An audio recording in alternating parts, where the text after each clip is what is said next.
Hey guys, how's it going? Spidey's back here for another video. Today we are going to answer the question, is the catch can worth it? Now, before we go into why I think it may or may not be worth it, let's talk about what exactly the PCV does and what the catch can does. And if you already know what the PCV system does, then just go ahead and skip to this mark right here, and that way you don't have to hear me ramble. Basically, oil goes past piston rings, the oil vapor so basically some of the products of combustion goes past the piston rings, goes all around the motor, out of the PCV, through the hose, into the intake, and it starts all over again. So basically the oil, when it goes into the intake manifold, it is condensated. It is an oil vapor. Oil has a lower octane rating than gasoline does, and because of the lower octane rating, it can dilute the gasoline, which effectively lowers the octane level, which can increase knock or the potential for knock in a motor. And if you're a car guy, you probably know knock equals bad. So, and the other thing with the oil going into the intake manifold is if it gets onto the valves, which it inevitably will, it can allow for that oil to turn into carbon because of the heat inside of the combustion chamber, and it can slow down the airflow going over the valve, and it can gradually start reducing the performance of your engine. So oil and intake equals bad. So now, what is the purpose of the oil catch can? Well, it catches the oil. It does not get any more simple than that. Cannot simplify it further.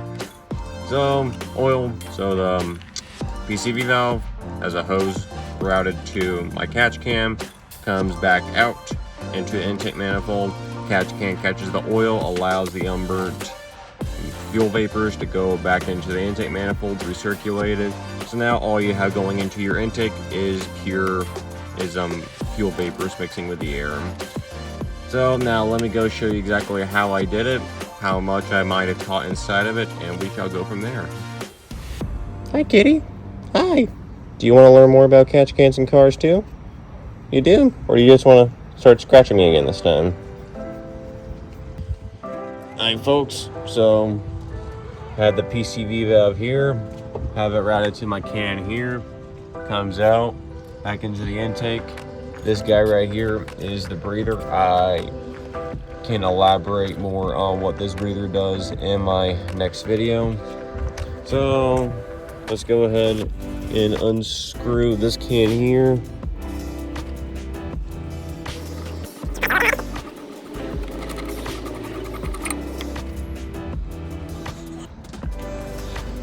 As you can see, like, not a whole lot, but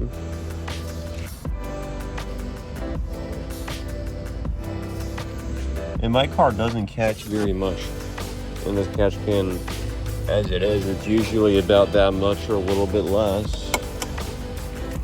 So let's go ahead and put this thing back and let's discuss it.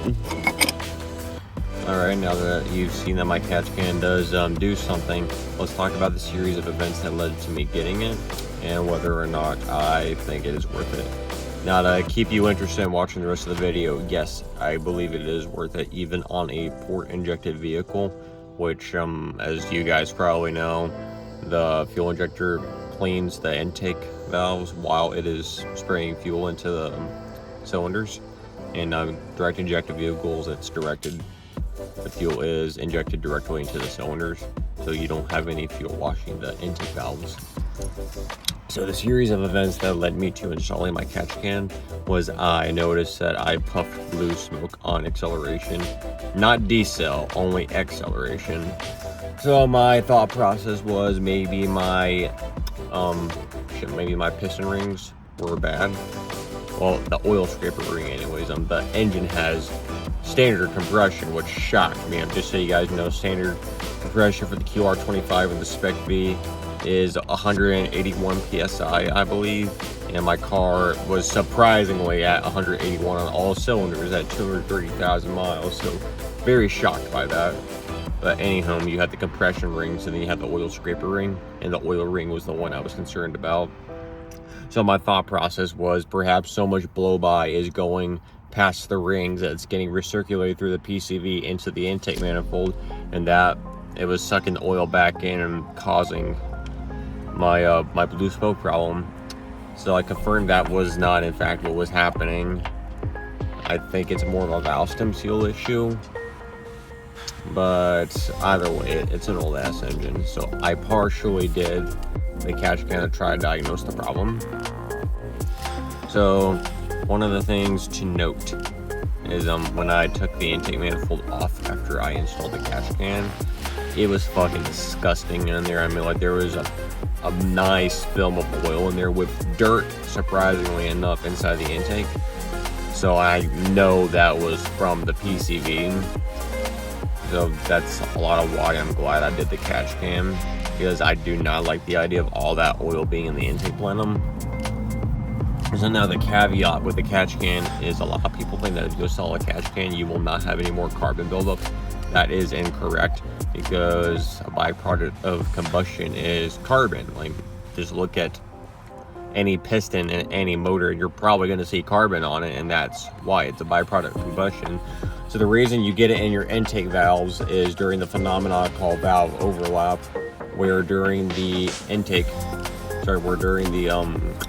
engine strokes, both of the valves are open. So exhaust valve and the intake valve are both allowing carbon to get past them. And if you have oil seeping into the intake manifold, that gives the carbon something to attach to on the intake side. And when you burn oil, that can become solid carbon as well. Just look up any YouTube video and you can find that.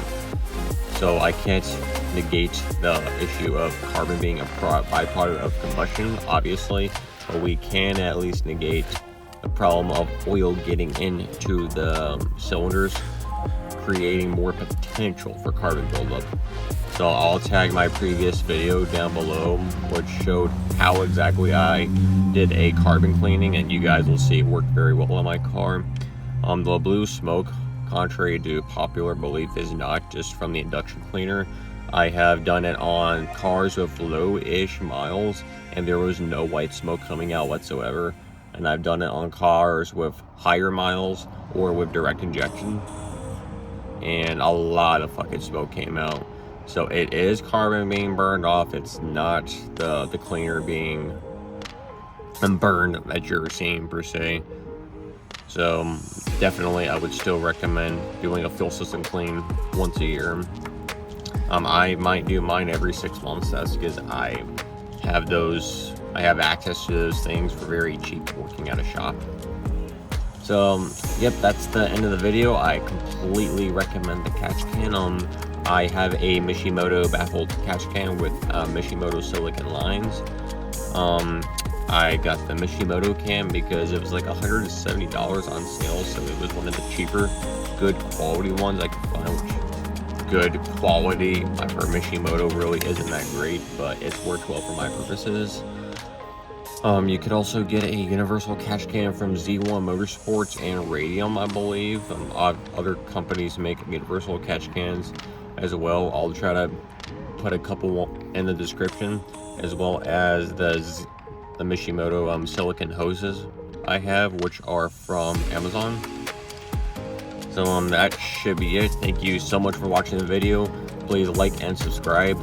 I've noticed in the analytics that about 70% of you guys aren't actually subscribed to me. So it is completely free to press the subscribe button. I won't be hurt if you don't, but it would be a tremendous help if you would press subscribe. That way I'll know you like my videos and I should continue doing them. So thank you so much, and I will see you in the next one. Peace.